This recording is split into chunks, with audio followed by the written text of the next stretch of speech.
Hi friends, welcome to Anu AB happy family. இன்றைக்கி என்ன vlog சொன்னீங்கன்னா, ஒரு நந்தி கோவில் பற்றி, தட்சிணாமூர்த்தி கோவில் பற்றி இன்றைக்கி பார்க்கலாம். இது வந்து கர்நாடகா மாநிலம் பெங்களூரில் இருக்குங்க. மல்லேஸ்வரம்னு ஒரு இடம் இருக்குது, அந்த இடத்துல அமைஞ்சிருக்கு. ஸ்ரீ தட்சிணமுக நந்தி தீர்த்த கல்யாணி திருக்கோவில் இந்த கோவிலோட பெயர். இந்த கோவிலோட சிறப்பு என்னென்னா, நந்தி வாயிலிருந்து எப்போவுமே தண்ணி ஊற்றிக்கிட்டே இருக்கோங்க, சரிங்களா? அதுதான் ரொம்ப சிறப்பு. அதே மாதிரி பார்த்திங்கன்னா, எல்லா சிவாலயத்தையும் வந்து நந்தி வந்து சிவபெருமானுக்கு ஆப்போசிட்டில் தான் இருக்கும், முன்னாடி தான் இருக்காங்க. ஆனால் இந்த கோயிலில் வந்து ஸ்ரீ தட்சிணமுக நந்தி தீர்த்த கல்யாணி திருக்கோயிலில் நந்தி பெருமானும் சிவலிங்கத்துக்கு மேலே வந்து இருப்பாங்க. அதுதான் இது ஸ்பெஷாலிட்டி. அந்த நந்தி வாயிலிருந்து வடியும் தீர்த்தம் வந்து சிவலிங்கத்துக்கு தலையில் விழுற மாதிரி அமைஞ்சிருக்குங்க. சிவனை அபிஷேகம் செய்வது போல் இருக்கும் அந்த நந்தி தீர்த்தம். அந்த தீர்த்த குளத்தில் வந்து நிறைய பார்த்திங்கன்னா ஆமைக்குட்டிங்கள்லாம் இருக்கும். கிட்டத்தட்ட ஒரு 1000 குட்டிகள் இருக்குங்க. அதுவும் ஒரு ஸ்பெஷாலிட்டி, இந்த கோவிலோட ஸ்பெஷாலிட்டி. இந்த நந்தி வாயிலிருந்து எப்படி தண்ணி ஊற்றுதுன்னு சொல்லிட்டு இது வரைக்கும் இவ்வளோ வருஷம் ஆனாலும் யாராலையும் கண்டுபிடிக்கவே முடியல. இது வந்து 400 வருடங்களுக்கு முன்னாடி கட்டப்பட்ட கோவிலுங்க. அவ்வளோ பழமையான கோவில் இது. சாதாரணமாக பார்த்திங்கன்னா பிரதோஷம் டைமில் வந்து நந்தி பகவானுக்கு தான் வந்து ஸ்பெஷல் பூஜைலாம் நடக்கும். ஆனால் இந்த கோவிலில் பார்த்திங்கன்னா நந்தி பகவானின் வாயில் இருந்த நீரால் வழியும் டெய்லி சிவபெருமானுக்கு அபிஷேகம் நடந்துக்கிட்டே இருக்குங்க.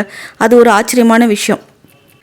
இது பார்த்திங்கன்னா மெஜஸ்டிக் பஸ் ஸ்டாண்ட் இருக்குது இல்லைங்களா, அங்கேருந்து பார்த்திங்கன்னா ஒரு 10 to 15 மினிட்ஸில் இந்த கோவிலுக்கு வந்துடலாம்.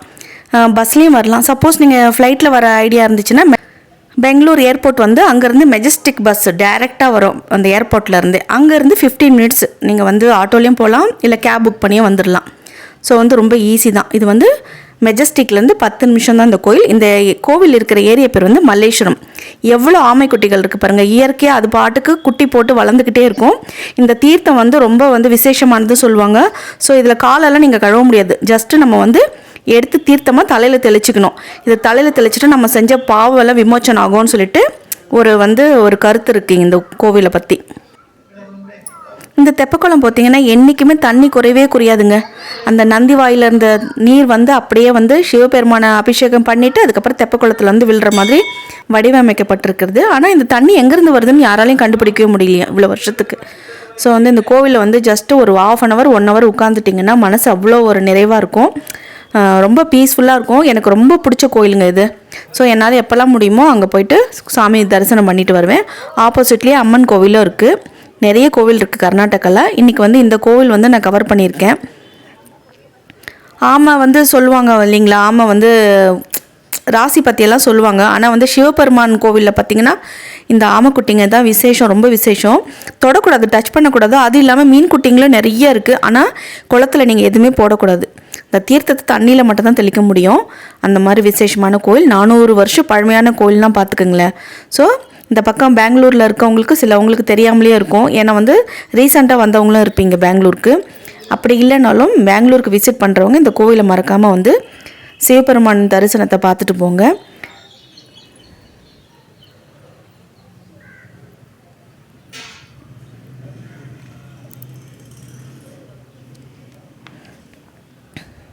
அதுவும் இல்லாமல் பிள்ளையார், முருகர் எல்லாமே இருக்கிறாங்க.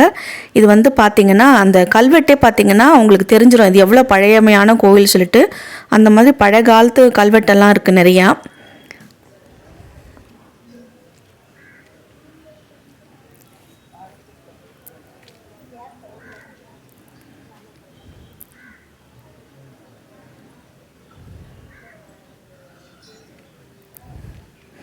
ஆக்சுவலாக இந்த கோவில் பார்த்திங்கன்னாக்கா 400 வருஷத்துக்கு முன்னாடி வந்து ஒரு சேத்துக்குள்ளே புதஞ்சிருந்ததா சொல்கிறாங்க, தெரியல. ஆனால் சில சிவபெருமான் தன்னாளவர்கள் இதை கண்டுபிடிச்சி இந்த கோயிலை மீட்டு எடுத்திருக்காங்க. இதுதான் இதோட கதைங்க, இந்த கோவிலோட கதைங்க.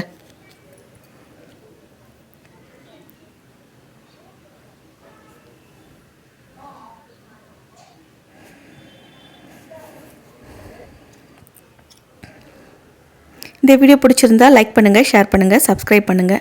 இந்த மாதிரி கோவில் வீடியோஸ் எல்லாம் வேணும், பெங்களூரை சுற்றி கர்நாடகாவில் இருக்கிற கோவில் வீடியோஸ் வேணும்னா எனக்கு கமெண்ட் பண்ணுங்கள். நிறைய கமெண்ட் வந்தால் நான் இதே மாதிரி வீடியோஸ் எடுத்து அப்லோட் பண்ணுறேன். பாய்.